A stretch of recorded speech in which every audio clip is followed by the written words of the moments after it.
And our pet vet, Dr. Sandy Norman, joins us each Monday with help for pet owners. And today, boy, it's certainly advice we can all use, especially if you have a pet. How do you medicate your pet? It's a challenge I'm sure we've all faced.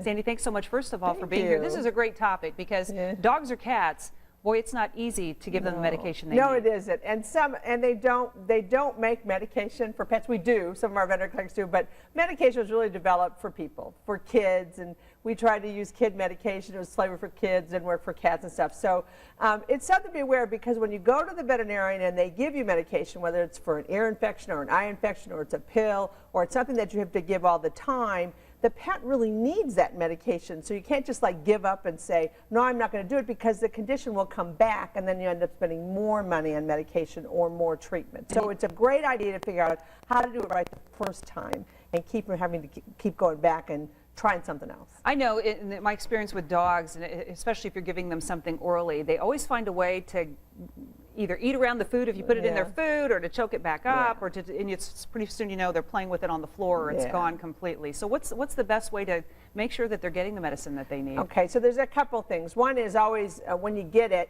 and usually the technicians and the practitioners are really good at saying, let's figure out how to do this right, okay? So they make things called pill pockets, and that's food. First of all, find out if you can give it with food, because it's really important to know. A lot of medications you can give with food. It's good to give them with food so the pet doesn't get nauseated, but some of them you can't. And in which case, have them show you how to stuff it down their throat. We do that, some cats and dogs. And there's a way to do it, and veterinary practices are very good at that, so they'll try to teach you, and they might practice with a pill, maybe like a pill that doesn't mean anything, and then have you do it too. And if that doesn't work, find something else. We can reformulate medications. It's called compounding, and we can do it for you. It'll cost a little bit more, but you'll discover that if you compound it in a form that's easy to give your animal, you won't spend as much money later trying something else. Sometimes it just doesn't work, and you have to go back and find a different treatment. You know, we have long-acting injections for cats, but cats are our biggest challenge always. They're our toughest. They tend to get in, even liquid in their mouth, and they spit it out, or they get in the back of their throat. So call the veterinary practice. They're very patient. They understand that pets don't medicate easily, and they'll give you lots of little tips.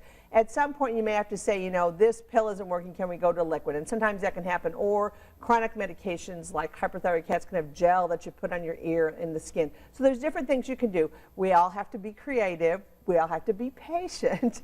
And hopefully, you don't want it so traumatic that the pet, you know, doesn't like you anymore. They might be mad at you for a while, but they'll get over it, right? They will. They will.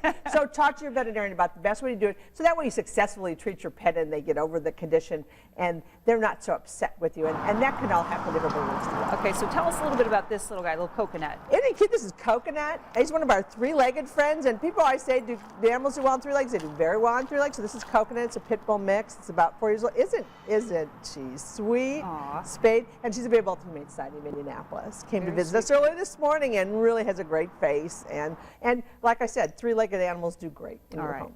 Dr. Sandy Norman, thank you as always for some great advice.